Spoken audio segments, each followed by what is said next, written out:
गीता अध्याय 15 के श्लोक 16-17 में 3 प्रभु बताए हैं।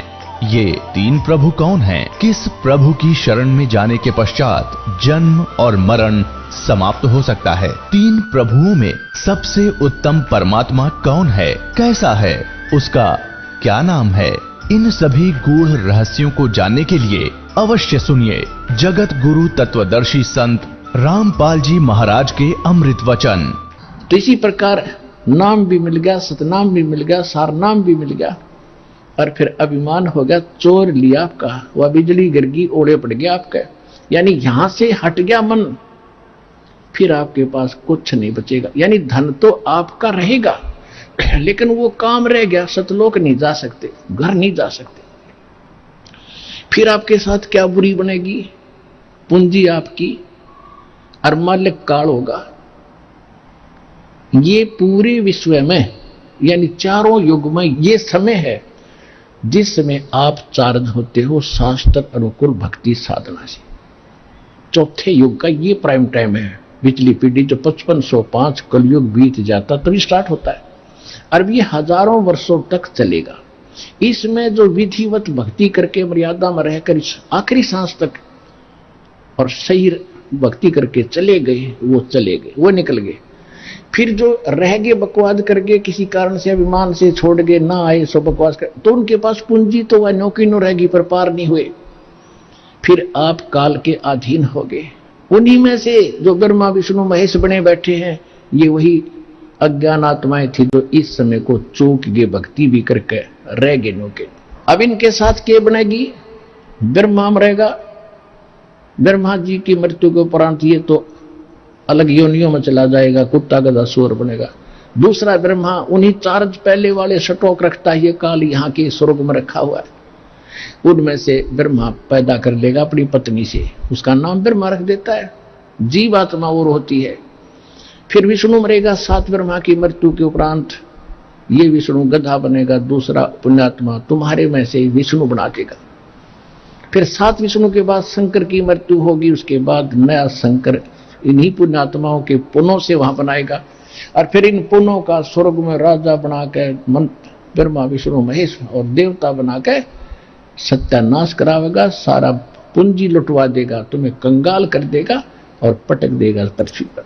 परमात्मा ये याद दिलाना चाहते हैं, ये दास आपको ये बताना चाहता है कि ये फाउल पॉइंट भी याद रखना, केवल साधना के साथ साथ ये मर्यादा भी रखना। जैसे माता गर्भ को रखे यत्न बनाए, ठेस लगे तो छन्न हुए तेरी ऐसे भक्ति नसावे। जैसे किसी बहन को गर्भ रहता है, वो कितनी चिंता होती है उसको कि मेरा लाल, मेरा बच्चा भगवान ने दया बख्शी है, कहीं खराब ना हो जाए, उसके लिए कितनी सावधानी बरतती है। ऊंचे नीचे पे पैर ना रखा जा, ऐसा कोई वस्तु ना खा लो मेरा गर्भ खराब हो जाए। ऐसा कोई सोते समय भी रात को करवट लेती है तब भी सोचती है हे भगवान, उड़क के फड़क के उठती है कहीं बच्चे पर दाग तो नहीं आ गई। तो ऐसी सावधानी जो मां बरतती है तो लाल प्राप्त कर लेती है, वो बच्चा प्राप्त करती है।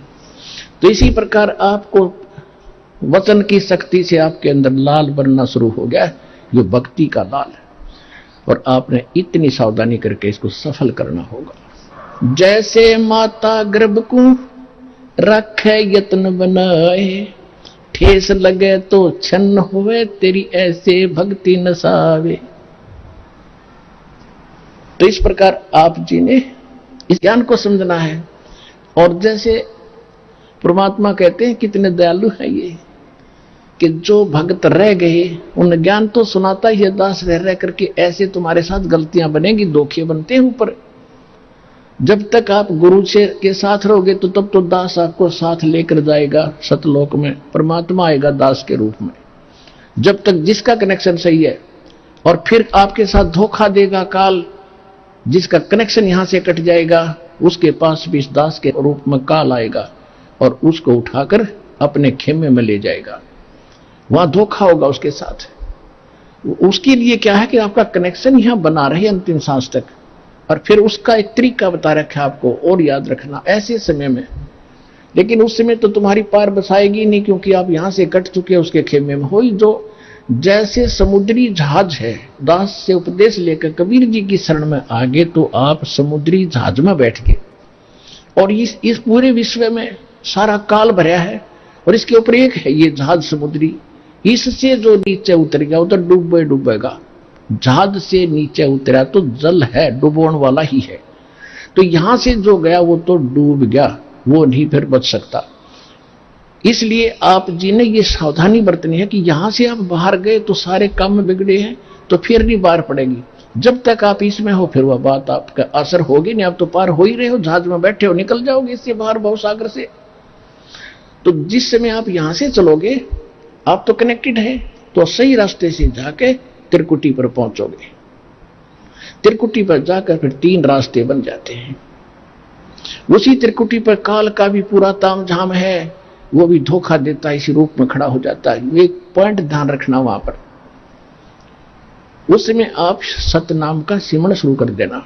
सारनाम भी आपके पास होगा, सारनाम वो इकट्ठा ही हो जाता है, फिर तो तीनों मंत्र इकट्ठे चलते हैं। उस समय सिमरण जरूर करना, गुरु जी के तीनों दंडवत प्रणाम करते। वहां जाकर आप देखोगे दास के रूप में भगवान मिलेंगे, कबीर जी, परमेश्वर जी। और वहां जाते दंडवत सभी करते ही है, तो दंडवत करते समय एक सिमरण अवश्य करना चाहिए। आप जब भी सिमरण करते हो एक सिमरण अवश्य करो सतनाम का, 10 सेकंड में हो जाता है। और फिर उठे, जब देखोगे एज इट इज है तो गुरु जी हैं, और नहीं तो फिर आपको दिखेगा, अन्य को नहीं दिखेगा जिसने सिमरण किया है। तो उसका फिर तो आप जब देखोगे कि उस काल होगा पर दास के रूप में, तो उसका चेहरा बदला होगा। तो आप अपने आप सावधान हो सकते हो वहां पर भी, लेकिन वहां बनेगी कुछ नहीं, थारी बसाओगी कुछ नहीं, वो तो पकड़ के फिर ले ही जाएगा। क्योंकि यहां से जो कनेक्शन कट गया वो फिर आगे काम नहीं करेगा। तो इसलिए आपसे को सावधान रखने के लिए करें। तो फिर काल क्या करेगा, वो गुरु रूप में, दास के रूप में धर्मराज के पास ले जाएगा। अकाउंट करो जी जैसे ओरिजिनल का होता है, और वहां से उसका करवा कटपट कि जी विष्णु लोक में चल। क्योंकि आप जो पहले मंत्र में जाप करते हो, 7 मंत्र में से 5 नाम इन्हीं देवताओं के हैं। गणेश जी का, ब्रह्मा सावित्री जी का, विष्णु लक्ष्मी जी का, और शिव और पार्वती जी का, दुर्गा जी का। ये 5 नाम आपके पास है। अब जो कमाई आप कर रहे हो तो आपकी डिपॉजिट होगी, आपके बैंक में है, अध्यात्म बैंक हृदय में है, एक कॉपी ऊपर है, वहां चला जाता फैक्स। तब यहां से जाओगे, अब आपको ब्रह्मा जी के लोक में भेज दिया कि पहले वहां जाओ, वहां पूंजी खत्म करोगे इस मंत्र की, कुछ तो यहां प्रयोग हो जाती है, इसमें से आपके यहां सांसारिक सुख आपको इससे दिए जाते हैं। शेष बचे आप वहां जाओगे, वहां खाओगे। जब वहां खत्म हो जाएगी, ब्रह्मा की पूंजी खत्म हुई, वहां देवता बना रहोगे। उसके बाद आपको विष्णु जी के लोक में भेजा जाएगा। विष्णु जी की जब पूंजी तो आपके वहां खत्म हो जाएगी इस मंत्र की, उसके बाद आप शिव जी के लोक में जाओगे। शिव जी के मंत्र भी आपको दिया जाता, वो समाप्त हो गया, फिर आप ब्रह्म लोक में जाओगे। वहां पर जो सतनाम के अंदर हम जाप करते हैं ओम मंत्र का, उसकी पूंजी ब्रह्म लोक में खाओगे। जब वहां समाप्त हो जाएगी, फिर उस काल ने के कर रखा है ब्रह्म लोक में सतलोक, अलखलोक, अगम और अनामी लोक नकली बनवा रखे। उस दूसरे मंत्र की सतनाम की उन ऊपर के लोकों में आपकी पूंजी नाश कराओगा, और सार नाम की भी वही आपका उसको खराब कराने की चेष्टा करेगा। तो परमात्मा कहते हैं कि यदि अरे भले आदमी तुझे उस समय भी मेरी याद आ जा, ये ज्ञान जो दास आपको दे रहा है। क्या बता रहा हूं कि ऐसा धोखा ना करियो, बहुत बड़ा छलावा होगा तुम्हारे साथ। आप यहां से देवता बन जाओगे, पूंजी तुम्हारी होगी, कमीशन इनका होगा, ब्रह्मा विष्णु महेश का। उनके होटल में रहोगे, सारे ठाठ देंगे, पर पुण्य तुम्हारे होंगे और भक्ति कमाई नष्ट तुम्हारी हो रही होगी।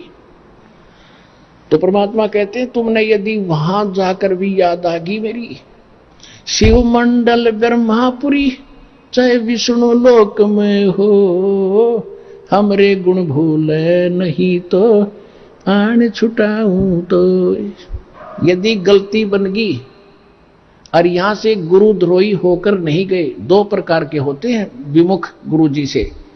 एक तो होता है गुरुद्रोही बन जाता है, यहां से जाकर निंदा करना, मेरे बारे में बुराई करना, बकवास करना, वो तो हो गया गुरुद्रोही। एक वैसे ही छोड़ देता है लापरवाही में, किसी की बातों में आकर चल टूटी छुट्टी लाने लग गया, वो गुरुद्रोही नहीं हुआ। उसको संभाला जाएगा, गुरुद्रोही को नहीं संभाला जाएगा। और उसको संभाला भी तभी जाएगा जब वो वहां जाएगा ब्रह्मा विष्णु महेश के लोक में।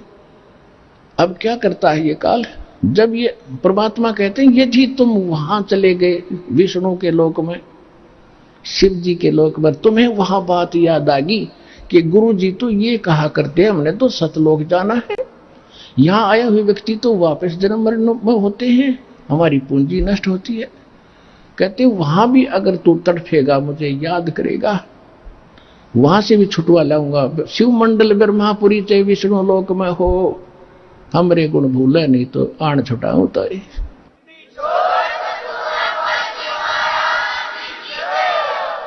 अब पुण्यात्माओं देखो, वो छुड़ाते लिए परमात्मा चले गए, दयालु हैं, उनका किसकी हिम्मत, छोड़ो भाई को। लेकिन अब आपको कहां ले जाएंगे वो? परमात्मा ने एक ब्रह्मांड में एक मिनी सतलोक बना रखा है। जैसे प्रत्येक देश में एक राजदूत भवन होता है, ऐसा मालिक ने एक जगह बना रखी, वहां खुद रहते हैं, वो मिनी सतलोक है। उनको जो ऐसे हैं पुकार कर लिया, हाथ जोड़े रोए, उनको परमात्मा वहां रख लेते हैं। कहां पर? उस मिनी सतलोक में। वहां उनकी पूंजी खत्म नहीं होती, वहां भगवान के दरबार से सब कुछ मिलता है। जैसे यहां आगे, यहां पुण्यात्मा आपको भी मालूम है आप कितना दान करते हो और कितने प्रतिशत भगत यहां दान कर रहे हैं, और 80% बेचारे किराया लेकर आते हैं और बाकी यहां भोजन खा रहे हैं, उनका कुछ खर्च ही नहीं हो रहा। तो इसी प्रकार ये तो एक मिनी सतलोक, ये तो एक वैसे रिहर्सल, वो वास्तव भगवान का स्थान है, लेकिन है वो यानी यहां इस लोक में वो मिनी सतलोक वास्तव वहां है, और वास्तविक सतलोक तो वो अलग है, तो उसमें उनका खर्च नहीं होता। और अब वो कैसे दयालु है, उनको स्टॉक रखेंगे। और अब जब दोबारा जैसे सतयुग गया, त्रेता गया, द्वापर गया, इनमें उनको छोड़ना शुरू करेंगे।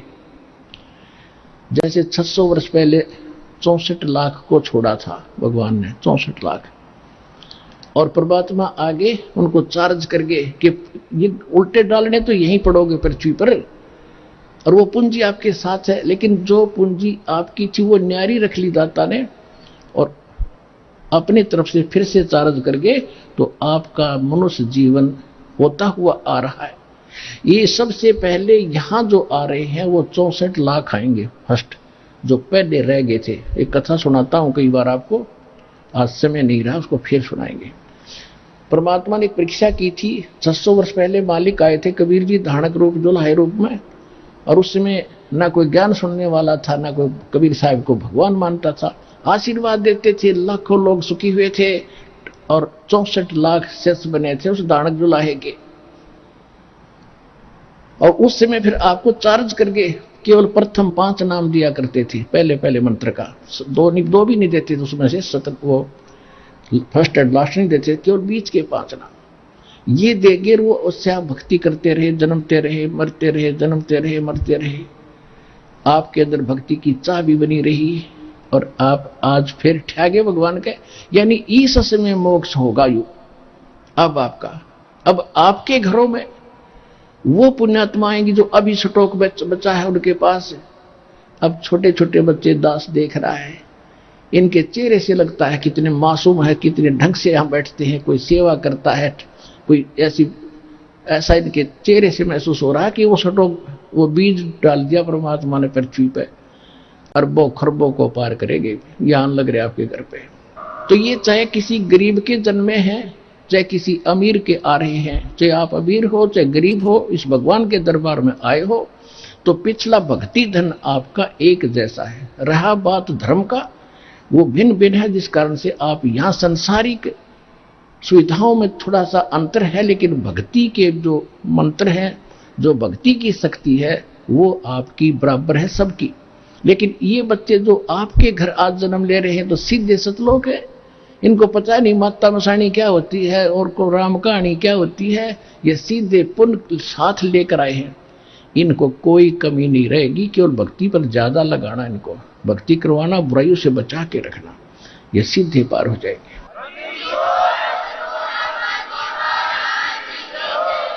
तो ये सभी मिलकर जो 64 लाख हैं, ये पहले ये होंगे, फिर पूरे विश्व में ये जाएगा ज्ञान। पूरा पृथ्वी पर परमात्मा की भक्ति, उसके बच्चे किया करेंगे। अपने आत्मा वो भक्ति बनेगी कैसे? कितनी श्रद्धा, कितनी आस्था अपने बनानी पड़ेगी, तब जाकर ये बात सिरे चढ़ेगी। कैसे? लागी का मार्ग और है, लग चोट काल जाकर के, लग चोट काल जाकर के, लग चोट काल जा करके, लागी का मार्ग और है, लग चोट काल जा करके। कहते हैं जब भगवान की लगन लगेगी, लागी लगन, हृदय में एक न्यारी कसक उठेगी, न्यारी कसक उठेगी, और उस भाव से जो भक्ति बनेगी वो सिरे चढ़ेगी। एक ऊपरले मन से भक्ति और भाव दान करने से लाभ नहीं होगा। क्या क्या बताते हैं? इस परमात्मा के पाने के लिए राजाओं ने राज त्यागे, कैसी कैसी कठिन साधनाएं की, पर बात नहीं बनी। लागी का मार्ग और है, लग चोट काल जा करके, लग चोट काल जा करके, लग चोट काल जा करके, लागी का मार्ग और है, लग चोट काल जा करके। करकड़ा क्या अर्थ होता है? कबीर साहब कहते हैं कि जिस समय आप भक्ति में लौलीन हो गए, आपकी ऐसी दशा बन जाएगी। कबीर वैद बुलाइया और पकड़ के देखी बाँ, वैद न वेद न जाने ही मेरा कर्क कलेजे माँ। होय होय। कहते हैं घर वालों ने सोचा कि बेटा किस मर्द ने खा लिया, यो ढंग से ना बोलता किसी से, ना ढंग से रहता, अकेला रहता है, कोई खुशी मनाता नहीं है, कि रोग ने ग्रस्त कर लिया इसको। वैद बुला लिया, डॉक्टर, और बांह पकड़ के देखा करते, नाड़ी के वैद होते थे। कहते उस वैद ने मेरे जो वेदन है, मेरा जो दुख है, मेरे जो कसक है, करक है, मेरा जो रोग है, वो समझ नहीं सका। क्यों नहीं समझ सका? क्योंकि वो तो मेरा कलेजे में करक लाग रही भगवान के नाम की। कबीर वैद बुलाइया पकड़ के देखी बाँ, वैद न वेद न जाने ही मेरा कर्क कलेजे माँ। उस भगवान की कसक है, तो वो बताई जा रही है। लागी का मार्ग और है, लगे चोट काल जा करके, लग चोट काल जा करके, लग चोट काल जा करके, लागी का मार्ग और है, लग चोट काल जा करके। बन बीच भरतरी भूप ने एक मारा ताण निशाना, बन बीच भरतरी भूप ने एक मारा ताण निशाना। घड़ी सदी थी आवन की, किसी साधु का हो गया आना। घड़ी सदी थी आवन की, साधु का हो गया आना। कोई मुआ मर्ग जवा दियो, नत तारे धरो ने बाणा। वो जिंदा कर दिया डोर था, सस बना परीक्षा करके। शस बना परीक्षा करके, शस बना परीक्षा करके, लागी का मार्ग और है लग चोट काल जा करके। गोपी चंद योगी हो गए जिन ले लिया भगमा बाणा, गुरु महल जनाने भेजते डोडी में अलख जगाना। व्यंजन 36 छोड़ के भिक्षा का भोजन खाना, तन पड़ गया कम जोर थारा, खाया उदर भर के, ना खाया उदर भर के, ना खाया रे उदर भर के। ला घी का मार्ग और है लग चोट काल जा करके। बाजीद कहे उठाओ ऊंट को, लोग कहे ये मुआ। बाजीद कहे उठाओ ऊंट को, लोग कहे ये मुआ। ठन आड़ी चीज नहीं गया ओड सलानी सुआ, कुछ नक्सक बिगड़ा है नहीं बाजीदा अचरज हुआ। कुछ नक्सक बिगड़ा है नहीं बाजीदा अचरज हुआ। जिन करया अचंबा गोर था तजा राजकाल से डर के, तजा राजकाल से डर के, तजा राजकाल से डर के। लागी का मार्ग और है लग चोट काल जा करके। सुल्तानी मगन बैराग में इब्राहिम सुल्तान अदम के बारे में बताया जा रहा है। सुल्तानी मगन बैराग में जिन तज दिया बलख बुखारा, कदे पालकियों में चाल तेरे आज ठालिया गुदड़ बारा। सब संगी छोड़ी रोवती रोवे था कुण बासारा, सब संगी छोड़ी रोवती रोवे था कुन बासारा। शोर मचारण वास में ना देखा पीछा फिर के, ना देखा पीछा फिर के, न देखा रे पीछा फिर के। लागी का मार्ग और है लगे चोट काल जा करके। लागी का मार्ग और है लग चोट काल जा करके। लग चोट काल जा करके, लग चोट काल जा करके। लागी का मार्ग और है लग चोट काल जा करके।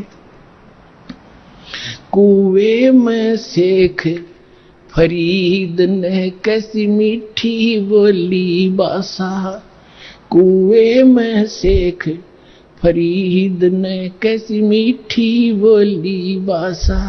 तुम चुन चुन कागा खा ली और मेरे हाडों पर का मासा। तुम चुन चुन कागा खा ली और मेरे हाडों पर का मासा। मेरी दो नैना ना छेड़ियो मोहे राम मिलन की आशा। मेरे दो नैना मत छेड़ी और मोहे राम मिलन की आशा। दिन करी तपस्या गोर थी वो होए आसरे हर के, वो होए आसरे हर के, वो हुए रे आसरे हर के। लागी का मार्ग और है लग चोट काल जा करके। लग चोट काल जा करके, लग चोट काल जा करके। लागी का मार्ग और है लग चोट काल जा करके।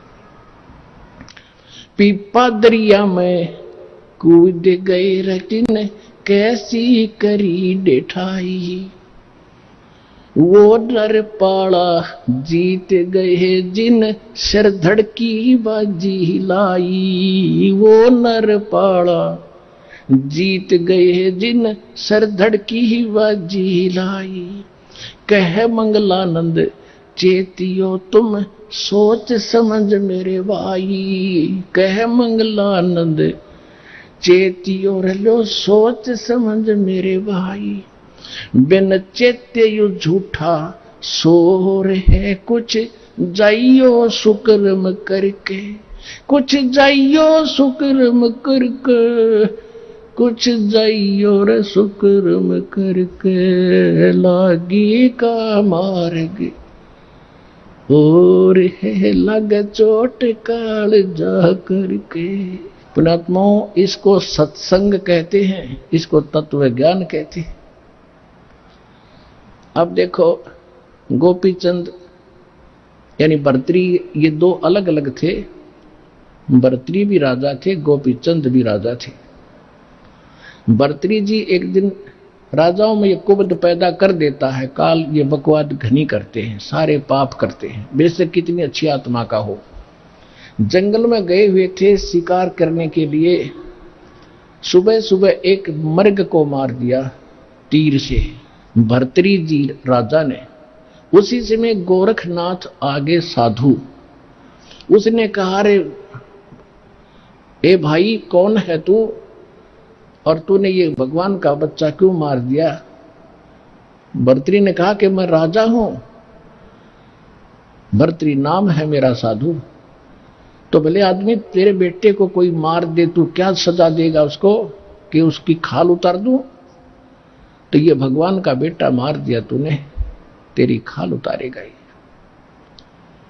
ये सुनने नहीं है, इसमें मालिक के हैं।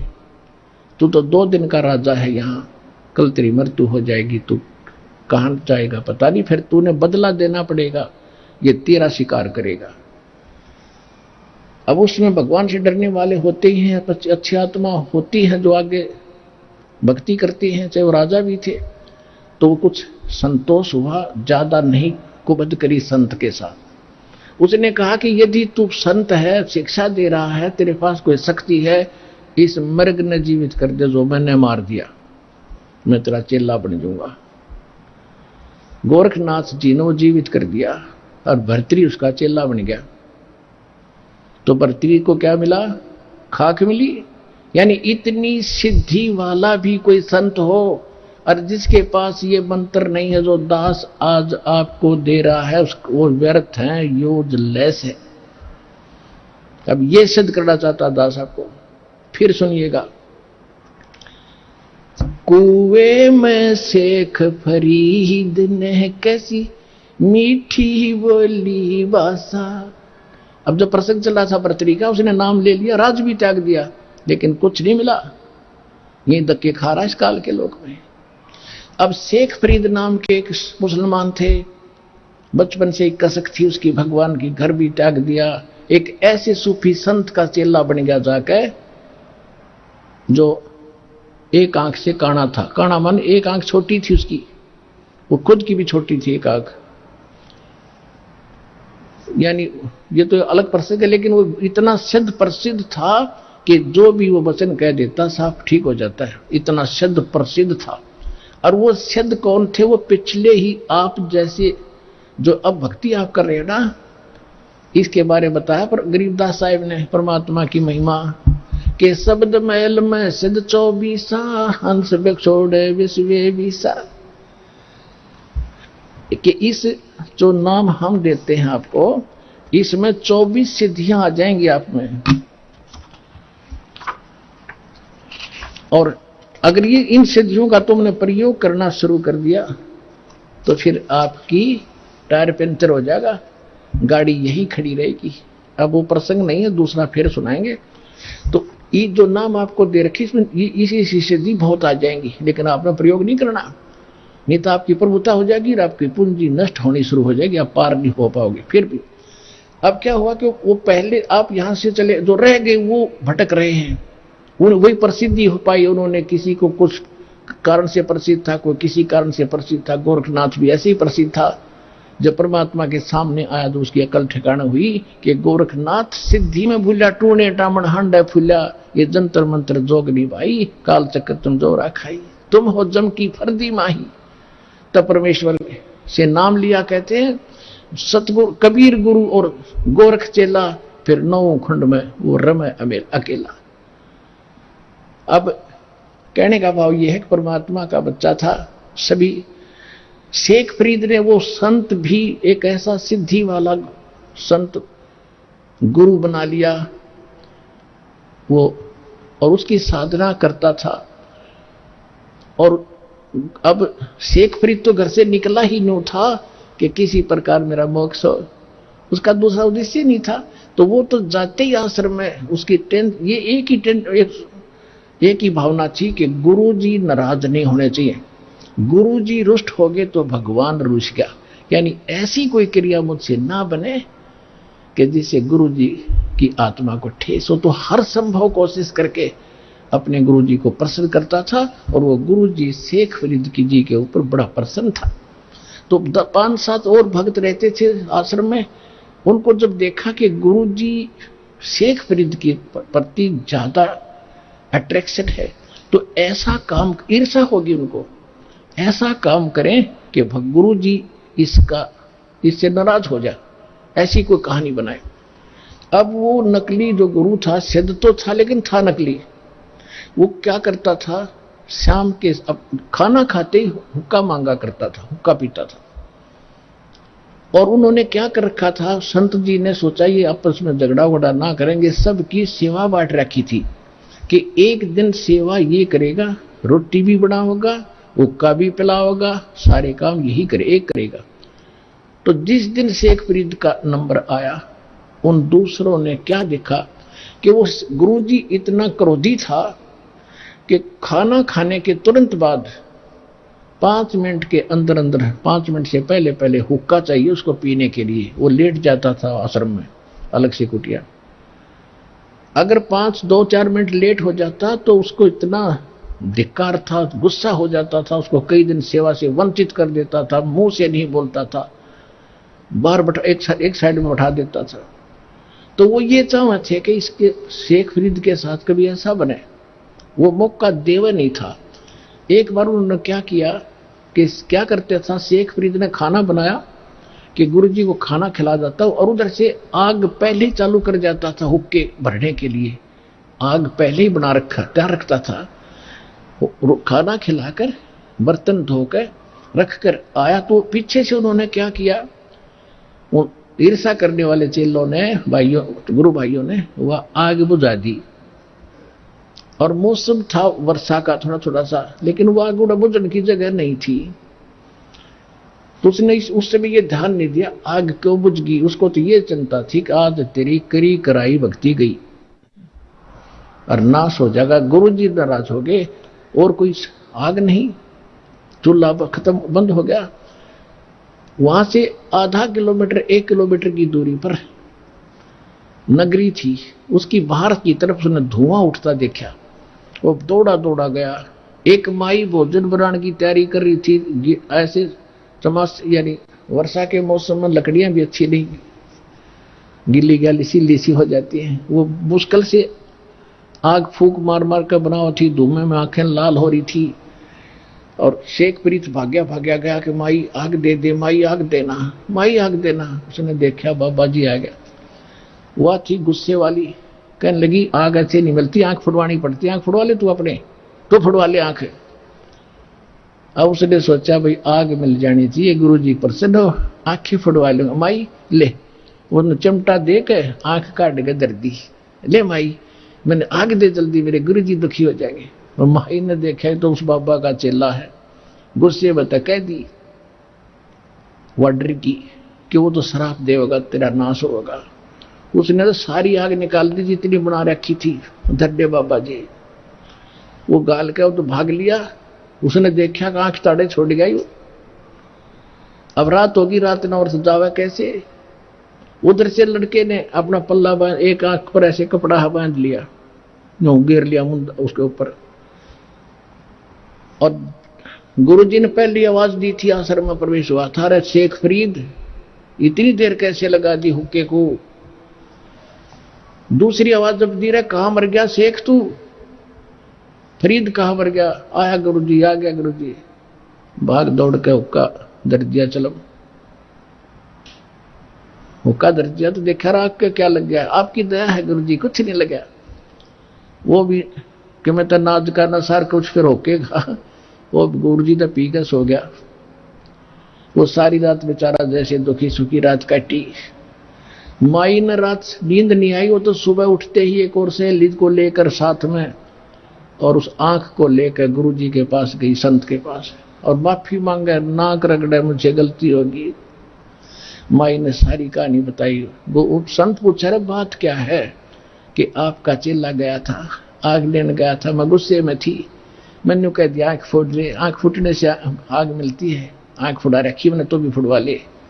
उसने सचमुच आंख निकाल कर दर दी, बाबा जी मैं तो घनी दुखी होगी, मेरे गलती होगी, माफ करो।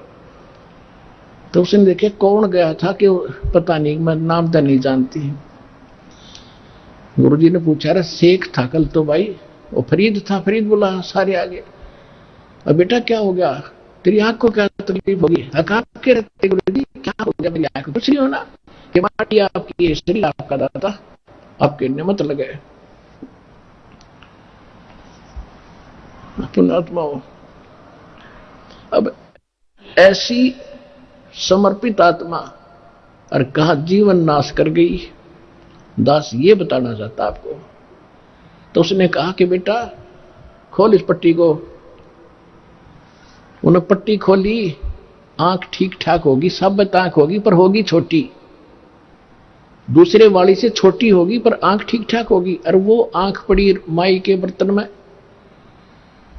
अब उस कारण से सारे नगर में आसपास उस बाबा जी की, उस नकली संत की सिद्धि के कारण इतनी महिमा होगी, वह पूछो मत, संत हो तो ऐसा हो।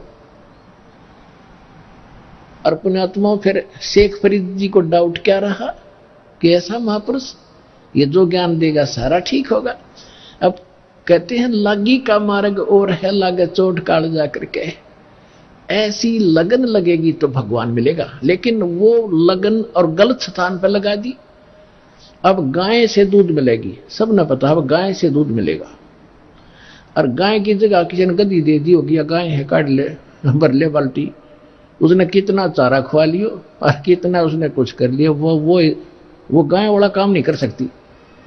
श्रद्धा भी स्थान पर हो, ठीक ठिकाने हो, और फिर लगन लगावे। बबूल का बीज बो के और आम चाहने के लिए उसकी पूरी सेवा भी करता रहे, अंत में बबूल ही लगेंगे, आम नहीं लगेगा। आम के लिए तो आम का बीज बो के फिर वह लगन लगानी पड़ेगी, जिस तरह बबूल के पेड़ को प्रफुल्लित करने के लिए किया। तो यानी आम का बीज बोकर भी वही श्रद्धा रखनी पड़ेगी, वही तरीका अपनाना पड़ेगा, तब ये बात बनेगी। फिर क्या हुआ, कुछ दिनों के बाद वो संत की मृत्यु होगी, सूफी संत मुसलमान की। और वहां फरीद जी, वो 5-7 जो बच्चे रह गए थे, आपस में उनके मनमुटाव होता था, तो वो क्या करता था, अपना वहां से निकल गया और एक कहीं जाकर साधना करी 12 वर्ष तक।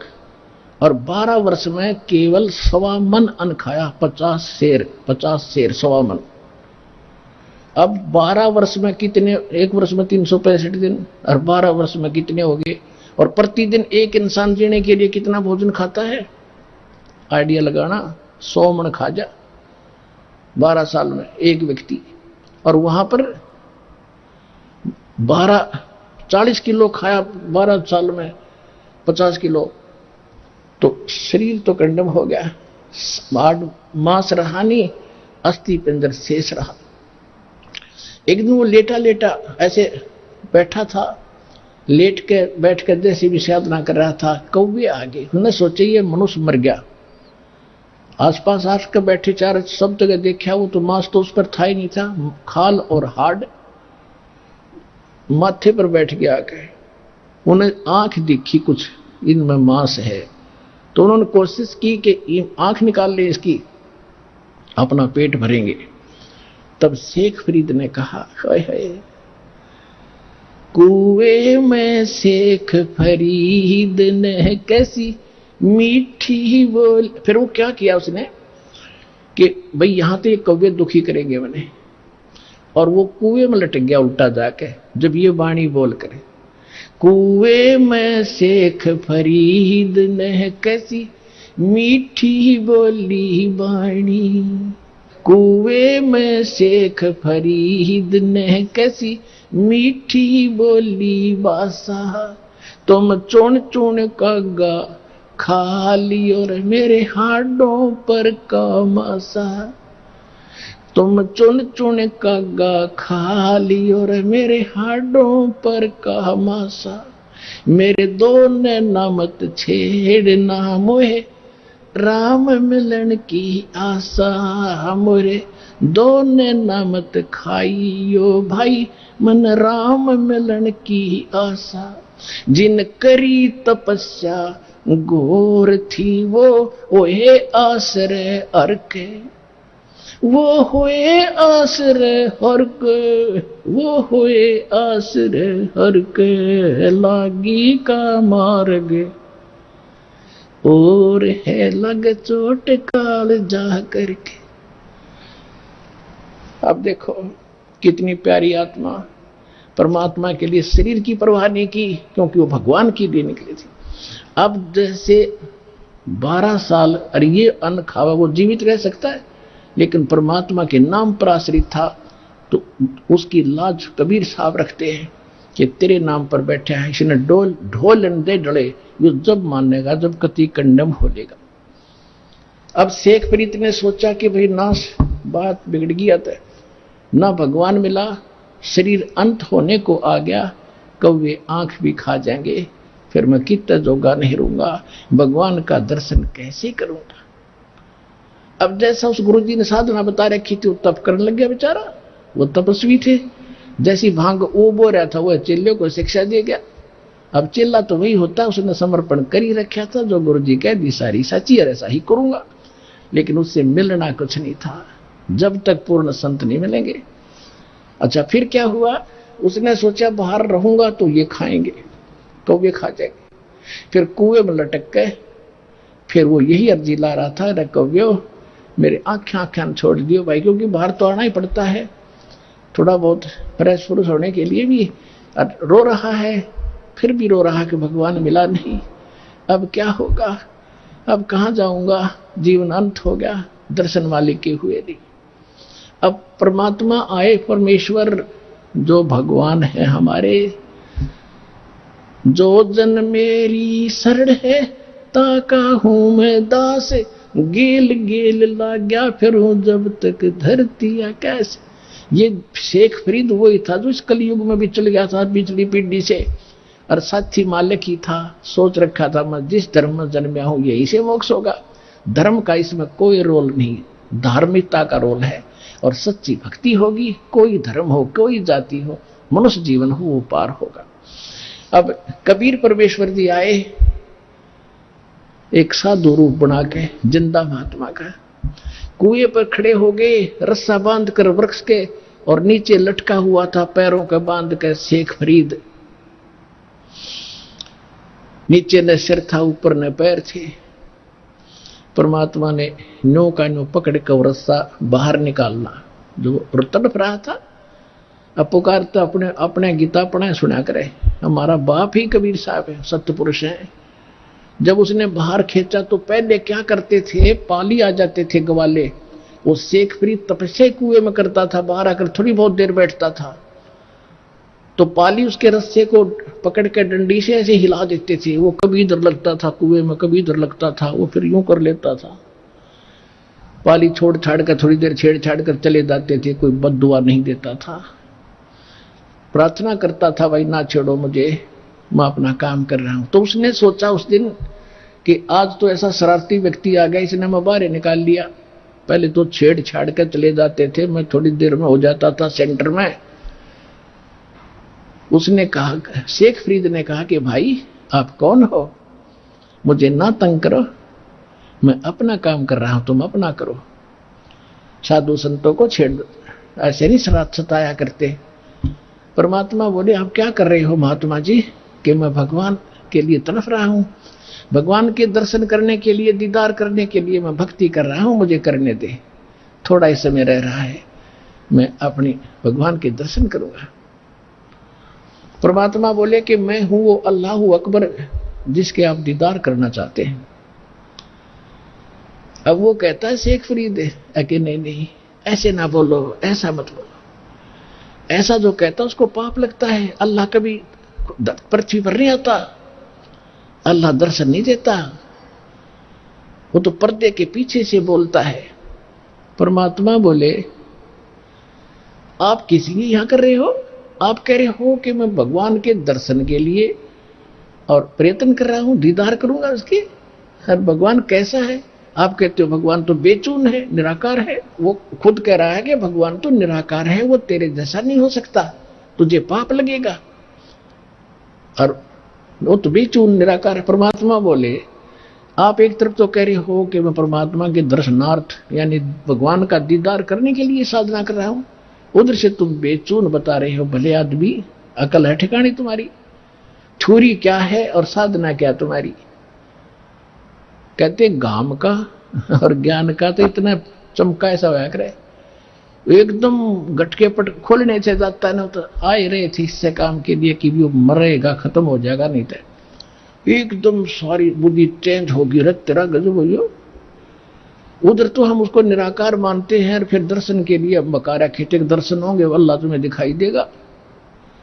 नो के नो पैर पकड़ लिए, उल्टे लटके लटके रहे, क्योंकि ऐसे लटका रखे थे, वार्ता हो रही थी। नो के नो पैर पकड़ लिए, नो सोचा कि भगवान तो नहीं हो सकता, अल्लाह तो नहीं हो सकता, पर बाखबर जरूर है। जो कुरान शरीफ में सूरत फुरकान 25 आयत 52 से 59 में स्पष्ट किया है कि जिस परमात्मा ने 6 दिन में सृष्टि रची, तख्त पर जा बैठा 7वें दिन, वो अल्लाह कबीर है। उसकी खबर कोई बाखबर से पूछो, वो जानता है।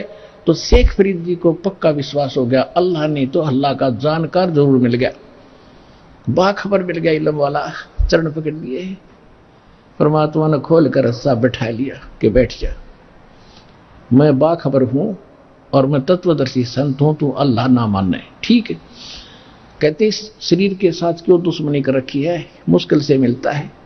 आइए अब हम उन श्रद्धालुओं के अनुभव जानते हैं जो जगत गुरु तत्वदर्शी संत रामपाल जी महाराज जी से दीक्षा प्राप्त कर चुके हैं तथा उनके द्वारा बताए गए भक्ति मार्ग पर चल रहे हैं। नमस्कार सर। नमस्कार जी।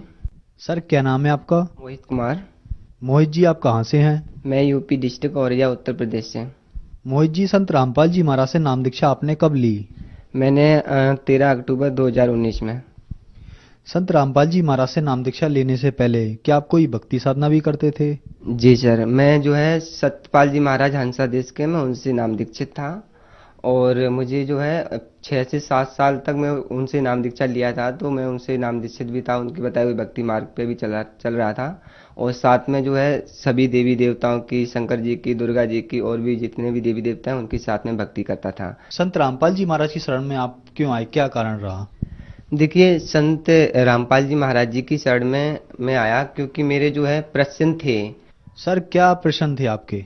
मेरे प्रश्न थे कि जैसे कि भगवान कहाँ रहता है, भगवान कैसे मिलेगा और किसने देखा है, ये सब प्रश्न थे और मैं भगवान की खोज में बहुत ज़्यादा मतलब कि भटक ही रहा था। और फिर मैं विनती करता था कि भगवान है कहाँ, मैं सभी संतों से, महात्माओं से प्रश्न भी किया करता था, विनती भी करता था, जैसे कि मीराबाई हुई, ध्रुव प्रहलाद हुए, हनुमान जी हुए, इत्यादि जितने भी सभी मतलब कि कथाएं जो आती हैं ना संत महात्माओं की, उनकी कैसेट भी सुनता था।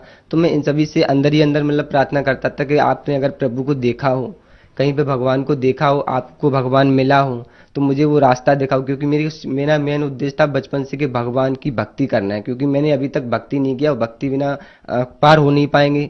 इस वजह से मैं भगवान की खोज करता रहता था और ये मेरे को ये प्रश्न के जवाब मिल नहीं पाते थे, क्योंकि मैंने पहले से प्रैक्टिस भी कर रखा था मतलब कि 3 से 4 घंटा मेडिटेशन करने का। तो मेरा मतलब प्रण था कि मैं धीरे धीरे करके अपने मेडिटेशन को बढ़ाऊं। मोहित जी, जैसा कि आपने बताया कि आप सतपाल जी महाराज से 6-7 साल से जुड़े रहे और 3-4 घंटे तक आप मेडिटेशन करते थे, आपकी भगवानों में अटूट श्रद्धा थी, आप किसी भी हद तक भगवान पाने चाहते थे और संत महात्मा भी बनना चाहते थे, तो ऐसा क्यों करना चाहते थे, क्या कारण था?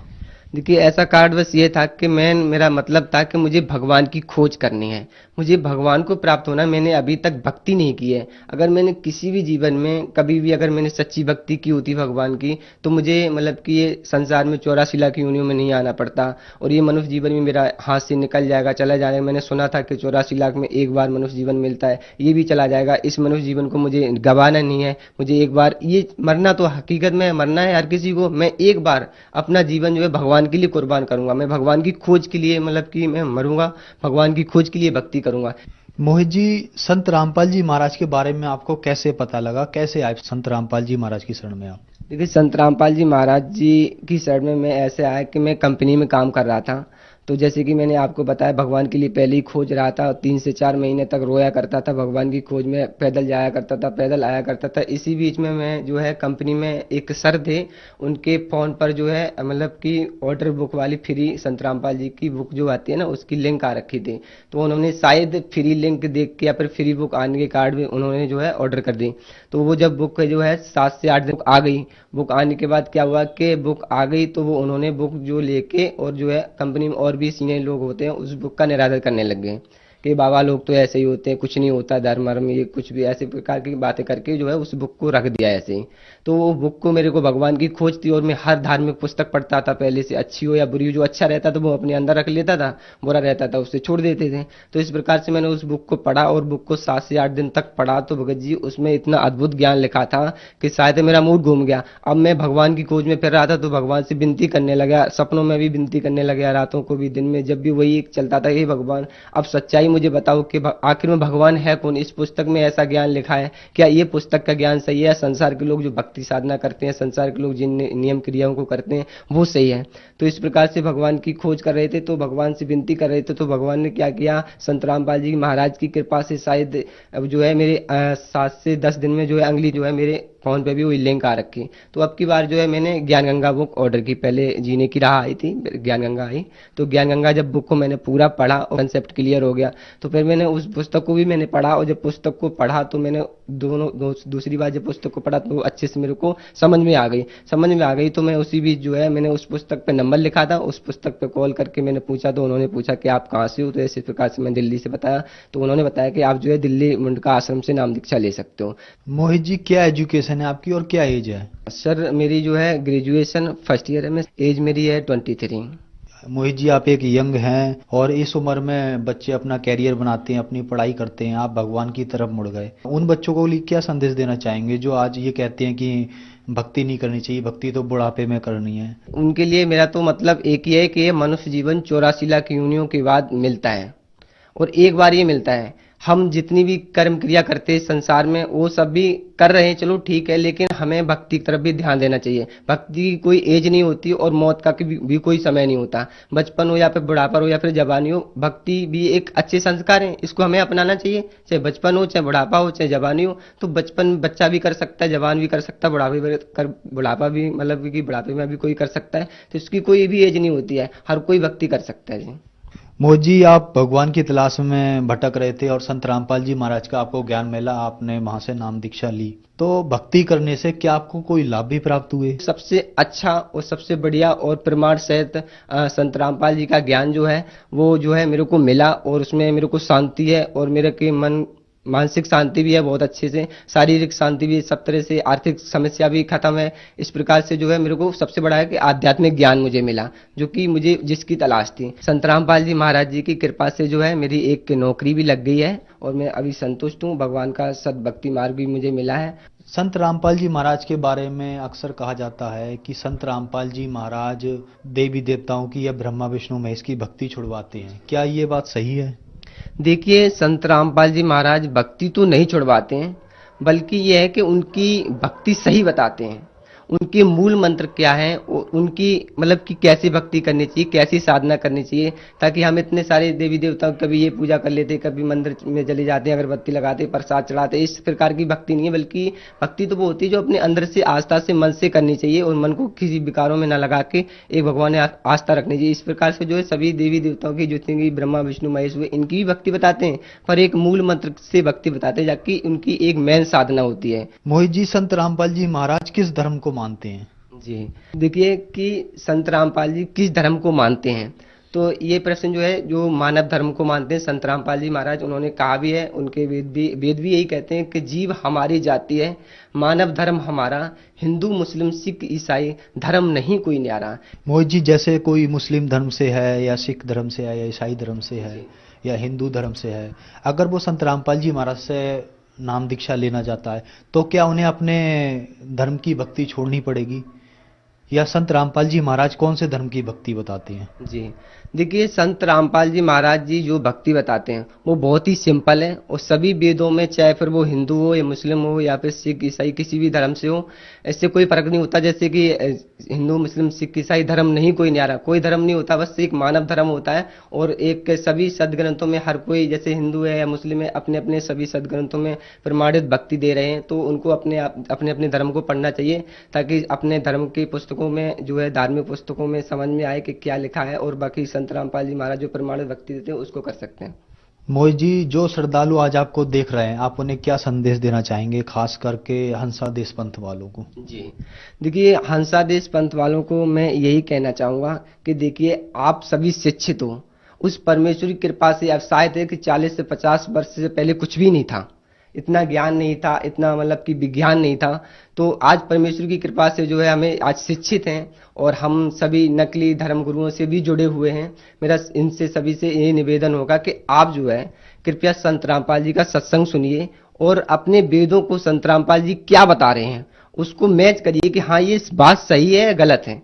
आप निर्णय लें, और आप जो भी भक्ति करते हैं उस भक्ति को मैं ये तो नहीं कहूंगा कि त्याग दो, बाकी आप पहले निर्णय लो, निर्णय लेने के बाद कि क्या सही है क्या गलत है, उसके बाद जो है संत रामपाल जी महाराज जी से जुड़ सकते हैं। अगर आपको अच्छा लगता है, वैसे भक्ति तो पूरा प्रमाणित दे ही रहे हैं संत रामपाल जी महाराज, इस प्रकार से अपने धर्म की पुस्तकों को पढ़िए, अच्छे संत रामपाल जी क्या कहते हैं उनसे मैच कीजिए, और संत रामपाल जी महाराज जी से नाम दीक्षा लेकर अपना कल्याण करवाइए। मोहित जी, भक्ति क्यों करनी चाहिए? अगर कोई सुखी है तो भक्ति क्यों करनी चाहिए?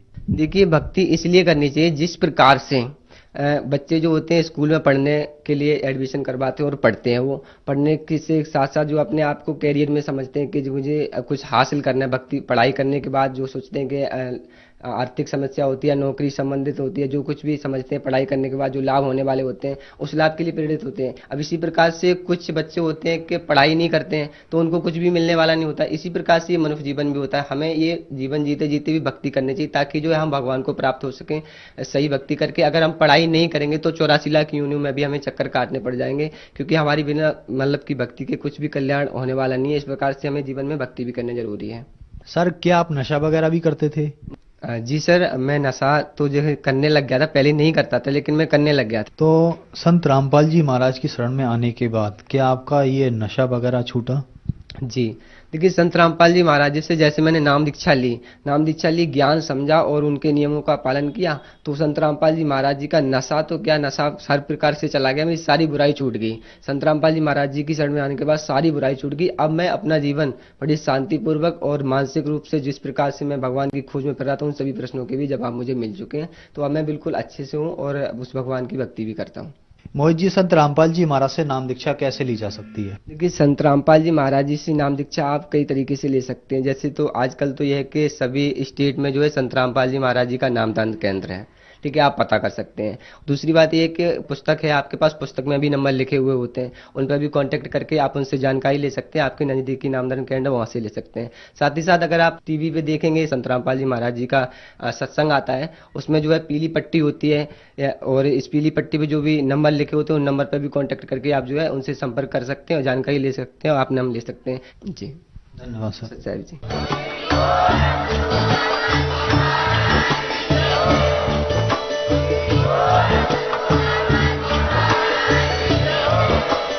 आप सुन रहे थे जगत गुरु तत्वदर्शी संत रामपाल जी महाराज जी के मंगल प्रवचन। अधिक जानकारी के लिए विजिट कीजिए हमारी वेबसाइट www.jagatgururampalji.org। संत रामपाल जी महाराज जी के शुभ आशीर्वाद से पूरे विश्व भर में 500 से भी ज्यादा नाम दीक्षा केंद्र हैं, जिन पर संत रामपाल जी महाराज जी द्वारा ऑनलाइन निःशुल्क नाम दीक्षा दी जा रही है। अपने नजदीकी नाम दीक्षा केंद्र का पता करने के लिए संपर्क करें 8222